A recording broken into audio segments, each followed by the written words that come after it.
जय श्रीराम.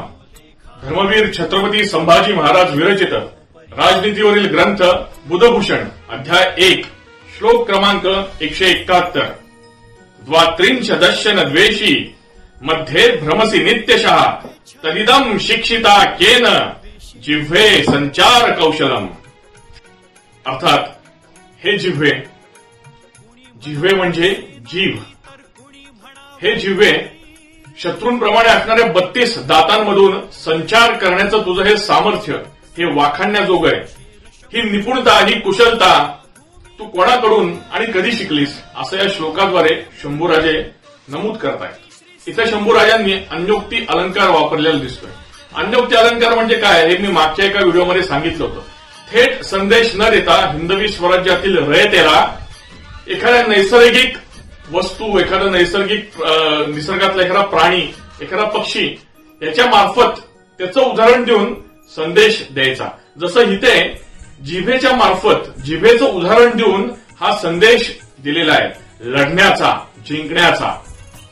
मला तर असं वाटतं, मी तर असा विचार करतो की इथे शंभूराजांनी वापरलेला अलंकार, अन्योक्ती अलंकार, खरं तर हा त्यांच्या पराक्रमाला लागू होतोय, त्यांच्या चरित्राला लागू होतोय. शंभूराजांचं जर का आपण चरित्र बघितलं तर अतिशय लढवय्य असं नेतृत्व, शेवटपर्यंत शंभूराजे लढत राहिले. आणि या त्यांच्या पराक्रमाला मला असं वाटतं या अन्योक्ती अलंकारातून हा पराक्रम त्यांचा सजवलाय खुद्द शंभूराजांनीच, असं माझं चिंतन आहे, असं माझं मत आहे.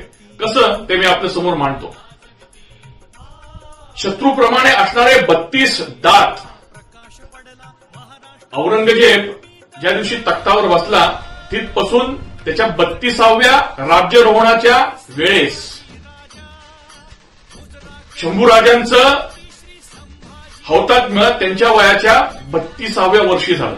तुम्ही विचार करा, शत्रूप्रमाणे असणारे 32 दात, औरंगजेबाचं राज्यारोहणाचं 32वे वर्ष आणि वयाच्या 32व्या वर्षी शंभूराजांनी दिलेलं प्रचंड मोठं असं बलिदान, असं हौतात्म्य, ज्या हौतात्म्यामुळे हिंदवी स्वराज्य अबाधित राहिलं. नुसतं अबाधित नाही राहिलं तर ते वर्धिष्णू होत गेलं आणि औरंगजेबाचं मोगली साम्राज्य हे रेस, हे गर्दीस मिळालं.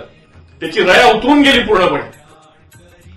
शंभूराजांनी जशी जिभेचं उदाहरण दिलंय त्याप्रमाणे या हिंदवी स्वराज्याला या सगळ्या शत्रू सैन्यापासून अलिप्त ठेवलं, अलगद बाजूला काढलं आणि सुरक्षित ठेवलं. 5 लाखाचं औरंगजेबाचं सैन्य, जंजिरेकर सिद्धी, पोर्तुगीज, ब्रिटिश या सगळ्यांशी अनेक आघाड्यांवर शंभूराजे एकाकी लढत होते आणि लढता लढता आपल्या प्राणांची बाजी लावली, आपले प्राणांचं बलिदान दिलं.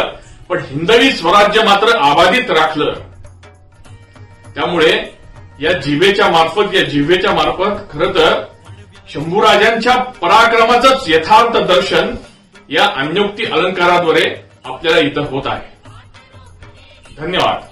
ये मुजरा करतो छत्रपती श्री संभाजी राजा.